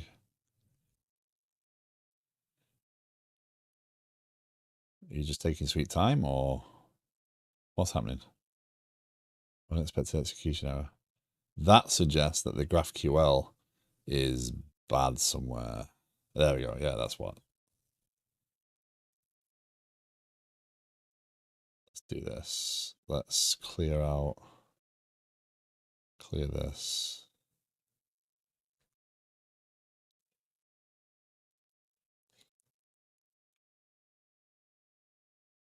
Oh, GraphQL is bad somewhere. Unexpected execution error. Something is going wonky. It's probably user profile that's going weird. This one is just a mellow alarm that gets me out of sleep just enough that I'm able to participate in my dream for the last 30 minutes. Then my second one is a song called Clearly by NYSM. Huh.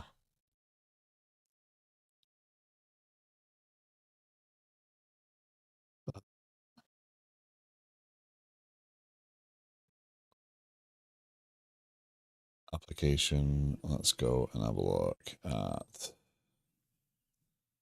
how do I do this now? So this is erroring on user. Project Teams is not virtual. Use change project Teams. It's oh, that's interesting. It actually does kind of traverse the ah, it traverses it all. Interesting. Um, these are the life hacks.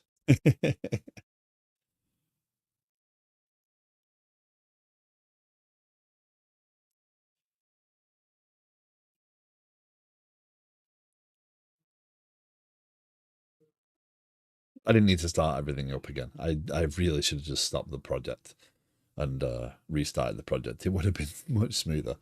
It's not it's not costly. Again, the way this is designed is, some people would definitely argue that it is a lot of overkill. It might be slightly too heavy. Um, a way of doing this would be to create these as modules and include them in one application as one API. So I could cut down the number of projects. And nothing really stops me from doing that later on. If I choose that, if that's actually a more feasible path down the line, I could condense the projects, the backend pieces, right? So create, instead of actually present this as one API layer, um, as it stands, each one of these is its own API that the gateway routes to. So there's a little bit of cost. The benefit of that is I can bring up and down individual components of the application, or even, I could technically load balance between um, different instances. So if I wanted to performance test, let's say I created, let's say I chose to use Go or Rust or other thing that is cool and people love, right? I could build a version of one of these applications using that technology and put it into place with the rest of the application stack and then use the gateway to load balance between the two. So 25% of all requests went through one service over the other. And that way I could see what the general performance of a request going through that was. Um, that does allow me to do that. If they were all condensed into one application, into one API, I'll lose that ability. So there is a trade-off there. I chose to do it this way because it is a way I wanted to design an application. Um, and would I do it again as a solo developer? No, never. I will never build an application this complicated this way again. Okay, that's loaded data. There we go. Okay, so now we have, this is the latest version of the application. It looks slightly different now. On the task screen, we have the backlog of tasks. We can click on these and see them. So it's a little smoother, a little bit clearer and more colorful. Um, Pretty cool. You have cloud provider stock, right? um, yeah. So uh, I am going to have to start thinking about what it looks like to really deploy this application. Right now, it's hosted on a little box in Kubernetes. So this version here, which again, if you are interested in testing, you can go to Liquid Sky Software right now and sign up. The only thing I ask is if you go and do that, please log into the Discord and provide feedback. Don't just go in there to have a play. It is something that it isn't going to make much sense to you unless you've watched some of the streams. But it is usable. We are using this to dog food doing this, right? So, but yeah, I got to figure that out. Right now, it's a Pulumi deployed to a Kubernetes. So the SQL Server, the RabbitMQ, the Mass the Kafka, the MongoDB, the Redis, all is deployed using Pulumi to a Kubernetes box. But I'd have to figure out what that looks like. Um, I know from a cost perspective, this is not going on a cloud until I can figure out how it's making money, because that isn't going to happen. Okay, so let's go. I know I'm almost at time, but I want to try and do this. So that's our current dialogue for Teams. What we're going to do here is introduce another field, and this is going to be label for. I don't know why I'm failing to type so badly recently. Label for uh, associated projects, class equals field label. projects, and then we do app projects multi-select, form control projects.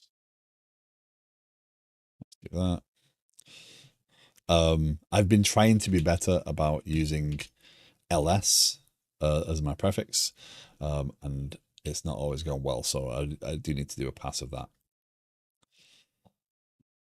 Okay. So in here, we're going to create new form control, public projects, form control. I'm gonna follow the style that I've got in line here. There's actually a different way of doing this. Projects are also not required, right? But I'm not going to backtrack right now and do that because it's just not helpful. Then we call add team here. We're going to do associated projects. I think it's associated projects. Let's just go check that. Organization management, endpoints, teams, post, associated projects. There you go. It's team. We're going to have, yep, you know where I'm going with that. And that's a project. Come on. It's because my mouse is there. If my mouse is there, it hits over the hover and it refocuses where it's going, so it closes it immediately. It's not healthy. Projects. There you go. Project select append to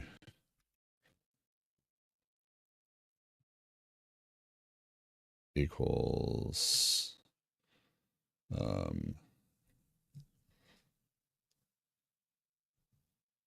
append to equals.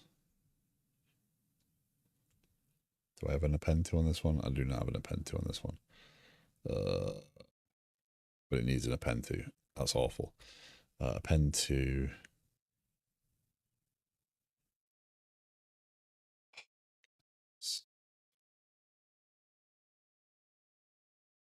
Append to input. Let's make that optional for right this second. So that's just not. So the append to stops the dialogue from when you append it to a page with a dialogue. This is kind of passed down and basically it's positioning the thing. Otherwise, what might happen now is when I open it, it's like it's not in the right place. That shouldn't have broken anything. That shouldn't be broken. So let's see what happens now. So when we create a new team, we select team Foxtrot, and yeah, see the the append is required apparently. So it's kind of a thing you have to pass down though. That's the weird thing. So public append to equals input dot required HTML. I think that was it, right? Project multi-select component HTML element. Yeah, append. So let's put that back to required. Input is. Oh, come on.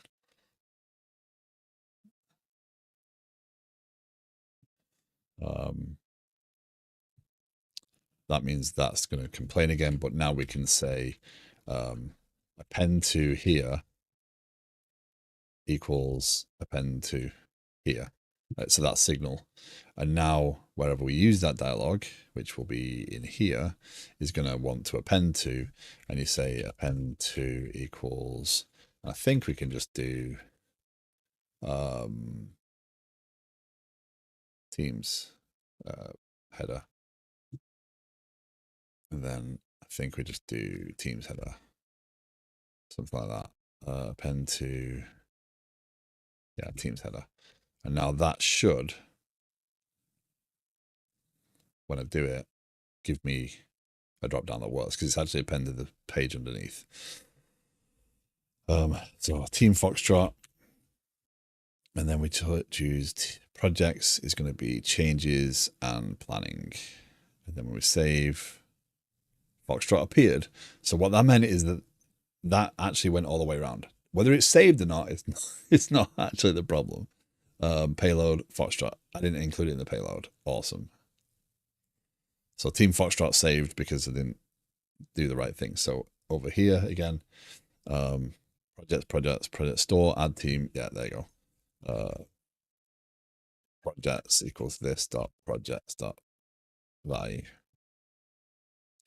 That's the list of projects. Let's try that once more. Team Charlie, projects, changes, next UI, notifications, save. Error. There you go. Oh. So we passed up associated projects and it had an issue. Error occurred while saving. I've got an object that's incorrectly configured there. Easily fixed though. But that's the way it's going to work, right? So what we're going to do is when we add a team, we associate with projects. When we and then we'll put edit in there. And then when you select a planning item, mark it as ready for planning, it will show in a screen here above this one, like the entries, like the dashboard for this, and it'll show you these planning items require review. And now, if you are a member of that team, you'll see those projects because they're associated, those planning items, because they're associated with projects that you are a team member of. And that's the way that's going to work. So I have run well over my normal time. However, I'm going to finish up here. If you have questions, thoughts, opinions, please feel free. I'm genuinely looking to start getting feedback on the project. I do want to push this out there and promote it soon so I can start getting ideas as to whether it's useful, whether it's solving problems. And I think it is. The Discord is attached to the cards below. So if you want to hang out and chat, we do hang out in there quite regularly. I'm always checking on Discord and generally after work, I probably jump into the voice chat. That is always available. Don't forget, it is Wednesday. One Line streams Wednesday, Thursday, and Friday. One Line is a fantastic streamer, works on .NET as well, shows his work projects on Wednesdays and Thursdays, showing you, what real world development is. And on Fridays, host a community day stream where for 2.5 hours, there's a Discord open that you can jump in and have a chat with. Really, Zons? You want to tackle that now? Not the time. We'll talk about it. But anyway, thank you for joining me. We're going to go Ray Maybe. Maybe just launched his app. I know that you may be behind ads right now. I apologize. Real World is a solid ever doesn't know much. That's not true. Doesn't know much. We're going to Ray Maybe. If you're still here and you're still paying attention to me, thank you. Follow Maybe if you want to check out his health and fitness app. He has launched today. So thank you all. Take care. Have a great rest of your day. Bye all. Oh, we got a new thing. End. Switch.